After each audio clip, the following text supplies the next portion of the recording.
अखंड भारत का निर्माण करने वाले गुरु चाणक्य की मौत आखिर कैसे हुई थी। गुरु चाणक्य एक ऐसा नाम जो अपने आप में एक मिसाल था, एक ऐसा महान व्यक्तित्व जिसे हजारों वर्ष बीत जाने पर भी सारे राजनेता व विचारक अपना गुरु मानते हैं।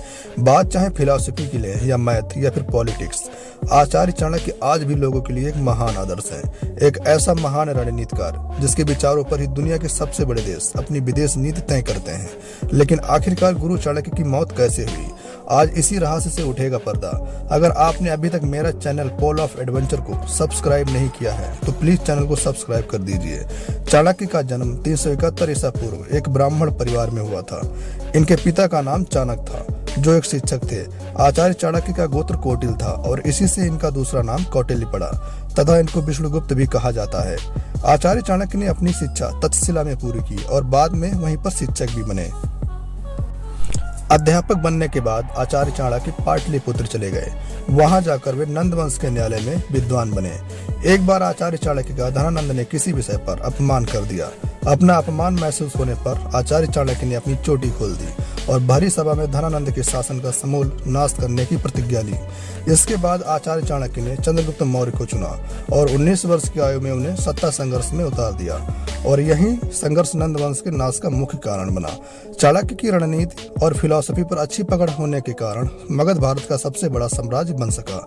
चाणक्य बहुत ही दूरदृष्टि वाले व्यक्ति थे।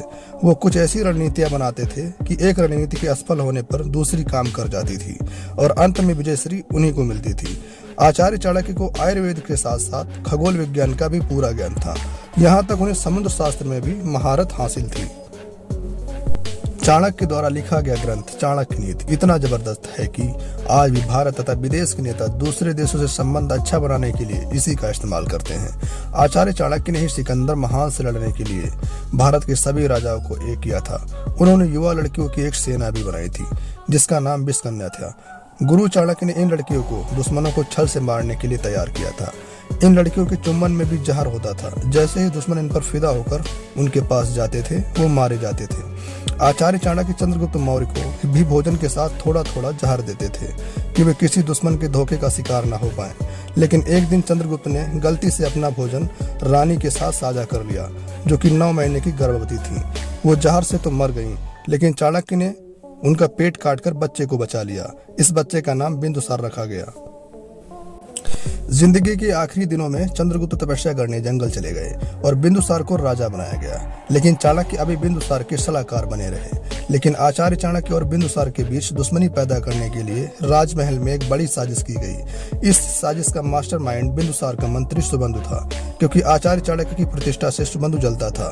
सुबंधु व कुछ दरबारियों ने बिंदुसार को यह विश्वास दिला दिया कि आचार्य चाणक्य ने ही आपकी मां को मारा है। बिंदुसार ने बिना पूरा मामला जाने ही आचार्य चाणक्य पर अपना पूरा क्रोध निकाल दिया। तो इस बात पर गुरु चाणक्य राजमहल छोड़कर जंगल चले गए और दुखी होकर अन्न जल का त्याग कर दिया।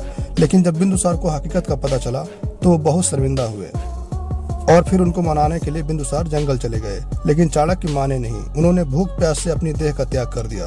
तो आज की वीडियो में बस इतना ही। तो कमेंट में बताइए ये वीडियो आपको कैसी लगी। धन्यवाद।